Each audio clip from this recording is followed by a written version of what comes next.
liquor and Diageo and Cruiser rum, they have their special exemption. They're making money from the rum, and matter of fact, Diageo can sell a lot of rum and anybody. So they, with the unforeseeable circumstances, their certificate or agreement should be decreased to benefit the people. And I don't think they need to do all those things. So I'm saying a pack of cigarettes, if it costs $1 now, it should go up to $6. You don't have to smoke those cigarettes to live. So you believe in a sin tax? They call it sin. I know. I've been saying so for years when I've been there. If a pack of cigarettes is $1, it should be sold for $10. Those people who smoking and can't buy food and pay the rent should be able to do that. Same thing with the rum. You don't have to drink the rum to live. So who making money from the rum? There was a time when people used to come from Puerto Rico to buy liquor and carry it back. You remember that? Yep. They're still doing it? And then Puerto Rico benefiting still. And finally, though, I want to see if we can get some clarification using $100 as your pay every 2 weeks. When you do the 8%, right, cut, doesn't that mean that $8 out of the 100 leaves you with $92? Correct? Yeah. Doesn't it also mean that since there's a contract between Cigna or the insurance companies with government versions, does that if you're paying $8 every payday, that 8% does not cut that $8 for Cigna, right? We're trying to get that done. But it has to be an agreement reached between negotiated. Well, the issue that we're trying to get, and it was done with the major banks in the U.S. Okay, now in the virginal, no. We're trying to get it done. I understand that. Yeah. So then if you're paying a mortgage to a salary assignment, that's a contract that you sign with the bank to pay them $5 a month on your mortgage, right? Right. The bank still have to get their $5 a month, right? Well, if you go the bank is entitled to it, yes. He's entitled. And if you don't pay it and you pay less, they're going to assess a late fee, right? Right. Then if you have a loan from Comoloco or any other lending institution, that is also a contractual agreement that the employee signed for a salary reduction. Right. Is there any way in that proposal where the Commissioner of Finance is ordered through the department deduction to take out anything less than the committed amount to the bank, the lending institution, or to insurance or health insurance? No, we couldn't affect the private sector like that. Okay, what I'm saying. But I'm talking this, but in sense, when you get your check that we used to be $100 every 2 weeks, right? Yes. You could end up with a check for $18 or $45. Accordingly. You could end up with much less disposable income. So whether you take the 8% from the gross or the 8% from the net, the 8% from the net means after you take off everything that you're supposed to correct, right? Well, the thing is, and you identifying the problem we had with the reduction and why so much people are frustrated. And that is why, Mr. Senator, I think that the legislature could have taken some more time and get their own independent audit from the independent companies to see if, in fact, what the financial people... Because basically, when I listen and watch, it is 4 individuals telling all of us that the government broke. The governor, Mr. Simmons, Mr. Gottlieb, and Mr. the man from the finance department. Dawson. Mr. Dawson. Okay, let me put it... I'm going to tell you this, okay? Yes, sir. One of the letters that I drafted, and we sent out a press release, Carol drafted it, and what it was to begin the process of going to all of the financial private institutions through the Lieutenant Governor, and to every institution that may grant loans, to ask them to accommodate the 8% reduction. But they have to get that permission from the main country. Yeah. Right, okay. And there must be a compilation of the portfolio that they have the loan. So right. they have to restructure all the banks. Well, what we want to do is this, okay? But since this thing might get into the legal thing, we started delaying what we're doing because we wait until things settle.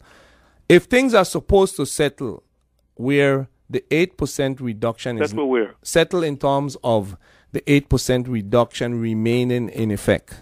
How would that be settled? Well, it'll be settled if the legal challenge. Yeah, we know. Mr. Russell, as an attorney, if I employ you and I tell you on your payday that next week, even though you and I have a contractual agreement, that you're going to get $100 a month, you're going to get $60.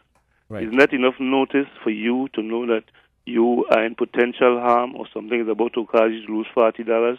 And if you don't make sure that they stop me from not cutting your salary, that your bills, your light bills, your water bill, and your medication will lose some benefit? Yeah. Isn't that irreparable harm? Well, this is how it goes, okay? They're calling it, in the national scene, high risk.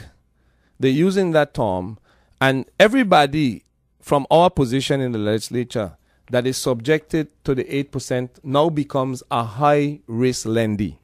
And we're going to Who lending the money? Well, the lending the money is the financial institutions. Okay. So that what we want to do is to tell them, to every government worker that they have a loan with, we're going to tell them, because the legislature gave an 8% reduction, you now change the category of that person who has borrowed money. And we want and you're also impairing the contractual agreement that was signed and negotiated. No, but this is it. By mutual agreement, the bank... The bank, you thought with the lending institution? Yes, could. The lending institution can then restructure the loans and accommodate the 8% to say, okay, you used to pay me, as you were saying earlier, you get $92 now left, right? Yeah. And you used to pay me, let's say, 25 out of that. And what we want them to do is say take 8% off the 25, so that then that would require total restructuring of the agreement made between them. Well, the banks could do it. Between the person who's paying the bank out of the salary have to be involved to agree that they're going to get it. For sure. But they have to initiate it. The banks, well, we initiate on their behalf because we're making wait, let me explain to you what we're initiating. Listen to it very carefully. What we're initiating is that the banks adjust their interest rates and the amount of money people pay to accommodate these high-risk people. But shouldn't that have been done before the legislature acted and the governor acted? No. So how are you going to roll back that if the banks or the lending institution or the bond councils or the bond agencies refuse to do what you request? Well, I mean, they could refuse. They could refuse. Let me say where we are. When we saw the figures of the government, we were in crisis because the governor, to meet the last quarter, needed to lay off 600 workers. That's what he said. Well, because I haven't been proven in no audit of the funding, but I don't want to take up a lot of time. You are familiar with the Economic Stabilization Act amendment that took place that created these 8 circuits and districts of the United States for TROs, right? Mm-hmm. Isn't there a timetable that I must act to prevent you from doing something? Could I sit as an active participant and let the time lapse with access and knowledge and evidence to see that my contract is impaired and sit down and wait and start and ball and don't try to stop you from taking my money? After a time frame, you waive it. You waive your right. What is the time frame? I don't have the time frame before me but now. But you know of a term they call in the IO language, because I'm in the law school, they call it temporis exceptio, right? In the civil law, basically a plea of time. But I'm saying, when I come and say, Carl Buck, I going to burn down your house, making a threat, and you say, he joking, man, and you stay in your house. You see me go across the street to a gas station and pump some gas. Isn't that the time reasonable for I to call the police or call the fire station? You can't wait until I come through the gas in the yard, light the match, burn you out to house, and you run out and make a complaint. Because you have knowledge of the threat. Right. So let me say this to you. That the union's leadership, somewhere along the line, waiting, like a man who's want to run across the road, he waited till the car then pass and hope the next one is speeding, come behind to knock you down. But I'd like to thank you for your time. Thank you. And I'm saying, if they want to do something, I think the legislature, with that so-called notwithstanding any other laws in the country, isn't that also including the EDC certificate? Because the Virgin's government is the one that created the EDC program, right? Right. So that could have been included in this certificate of exemption since you had an unforeseeable financial problem, and since nobody really wanted to tell the legislature what they did with, what they call it, the kind of fund they had about, the money that they get, stimulus fund. Remember the governor vetoed that requirement and it was overridden? Have the governor yet submitted how to spend the stimulus money yet? They came to a committee. I had a committee. They came to a meeting, but was that made public so we or he could know and how to spend it? Was that published? The ARA funds. Huh? Yeah, it was published. The ARA funds, they published some that they didn't use, and they published those that they used. Well, they're using it, this broadband. What they intend to do? Well, they use it for broadband instead of part is people. Broadband, part is some of the roads that they're building, a lot of things. But they invest in it in things that impact less to the community than it impacts the families of the Virgin. And it intended purpose to stimulate the economy. So I'm saying, I feel if I had been a member of a union, I would have already filed my cause of action for impairment and breach of contract, because the party that let's use as a teacher, I negotiated with the Department of Education and the government, the executive branch. Those are my negotiated partners. We signed an agreement to give me $100 every 2 weeks. Whether my union leader went and meet with the legislature who had no real role in my contract negotiation or ratification, sit down and suggest I am an active participant in helping them pay my contract.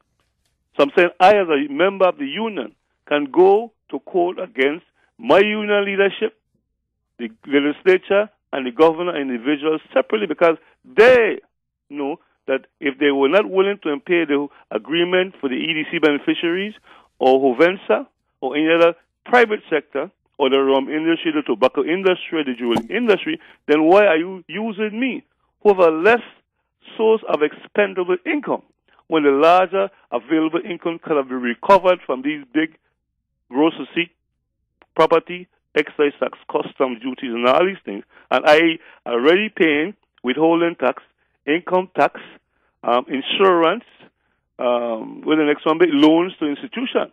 So the real beneficiaries is the corporation, the businesses, because if you float bonds, the bond people who hold in our bonds on the cover of the gross receipt tax would have been able to get the money to keep and more while you're recovering benefits from reducing their certificate. But I don't want to take up all your time. So thank you for your time. But I answer your question, I hope, because I would not support the 8% unless you're going to tie to everything, the EDC beneficiaries and lending institutions and all that, because I know that you know and I know that if I get in $100 a week and you take 8% of that, that means I gain 92. And once you start to take out the mandatory deductions without any amendment to the agreements with the lending institution, with the insurance company, because I can't go to the doctor when he tell me my bill is $100 and say, look, I could only give you 92 because the government take 8%. Could I do that? No. All right. So have a good day, sir. Okay. Yeah. Thanks for. Okay. Thank you for calling, and we're gonna wrap up the show. No, we caller, we can't go to that last call. I want to say the immediate concern to avoid terminations on June 30th was what we had to do. Restructuring the EDC agreements is a much more long-term plan, and we are... And the doors aren't closed. No, and we are going to look at it, okay? So don't think we have left any doors closed, but the suggestion will be taken, and we are going to look at restructuring the EDC benefits. Clearly, we also got to look at restructuring taxes, which we're looking at. That's why we're asking the question. But to avoid the terminations that would have come June 30th, we did what was necessary, and it worked because nobody from I know there was no mass 600 firing, okay? We have an announcement to make. On behalf of the Beyond Politics, for anybody who has tuned in late for a replay broadcast of this show, tune in to www.beyondpolitics.com, vi.com.